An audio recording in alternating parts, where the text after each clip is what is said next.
adduunyada xaaladeeda waa sidaad isaga joogtid unbaa lagu sheegayaa war aad ka naxadid run ahaantii oo aad ku sigatid inaad moobilka jabisid sababtoo ah ilaahay uguma talagelin adduunyada tan in lagu raaxaysto daar raaxa ma ahan qof walba maalin unbaa kafantiisa la jeexjeexi doonaa oo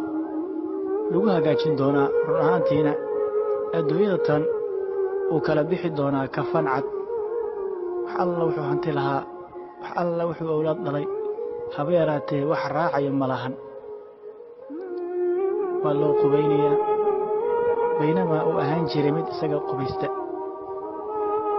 madaxaa loo dhaqayaa baynamaa uu ahaan jiray mid madaxiisa dhaqda dharkaa laga siibayaa halka uu ka ahaan jiray mid dharkiisa bixiya wallaahi waa xaqiiqo maalin ayaa ku soo mari doonto anna isoo mari doonto run ahaantii korkeenna biyo lagu shubayo madaxa naloo dhaqayo jirka naloo dhaqayo oo aynan wax dhaqdhaqaaq iyo xarakaada lahayn wax isdhaqaajina aynan lahayn kafanna nagula duubi doono kafan cad sidii nacnac oo kale dhinacyada markaa nagala xidhi doono wixii markaa ka sii dambeeyana waxaana loo qaadi doonaa un qabriga oo nabiga calayhi salaatu wasalaam wuxuu leeyahay idaa wadicat aljanaazatu haddii janaasada la dhigo bimacnaa janaasada hadda waxaa laga wadaa meydka naftigii ayaa laga wadaa marka meydka la diyaariyo diyaarintiisa waxaa ka mid ah kafantii iyo habeyntii hadda aan ka soo hadlaynay kafankii markii lagu xiro wakadaalika maro weynna dusha laga saaro markii intaa la sameeyo nebiga calayhi salaatu wasalaam isagoo sii wada wuxuu yidhi ragguna ay ku qaadaan garbahooda markaa maxaa dhacay markaa run ahaantii wuxuu u hoyday gurigiisii xaqiiqada ahaa oo wuxuu u galayaa qabri ninkii shaacirkaa waatuu lahaa تذكر وفكر بالذي أنت صائر إليه إن كنت ممن يفكر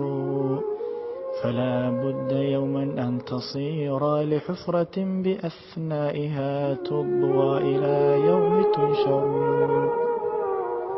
وحاول ليه فكر حصوصه فكر waxaad ku dambayn doontid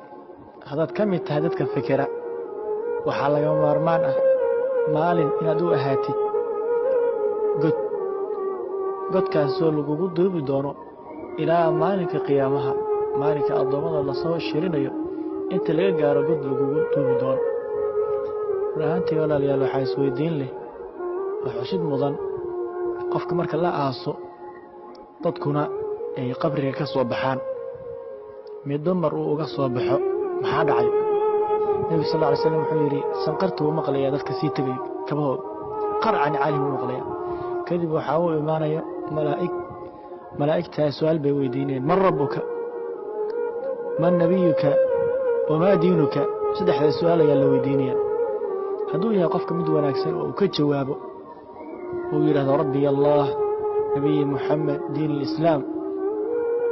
allah subxaana wa tacaala ayaa sugaya dadka wanaagsan sidaa hadduu uga jawaabo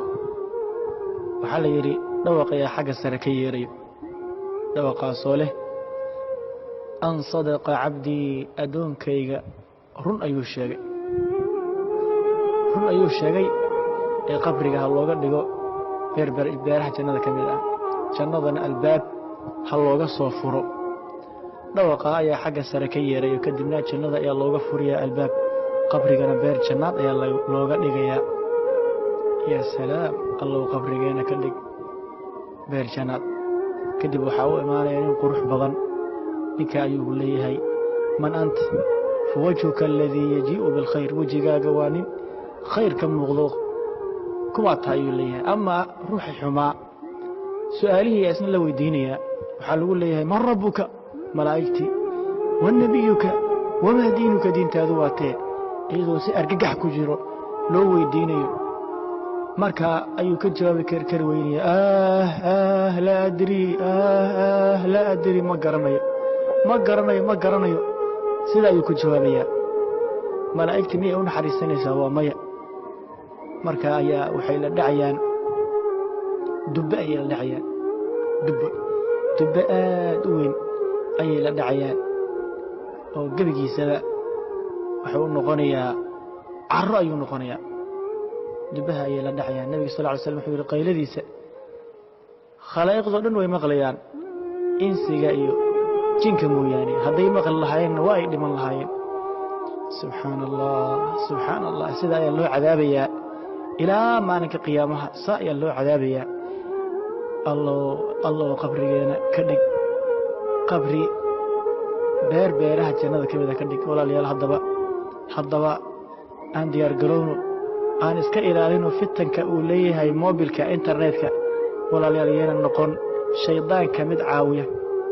shaydaanka iyo gaalada dad caawiya yeena noqon gabadha muslimadda waxaa loo baahay inay xishooto waxaa loo baahay inay is asturto sawiradeeda meel kasta in laga arko ma bannaana rudhaantiina sumcad xumo iyo sharaf xumo ayay ku tahay marka walaalayaal video kana aan sheergarayno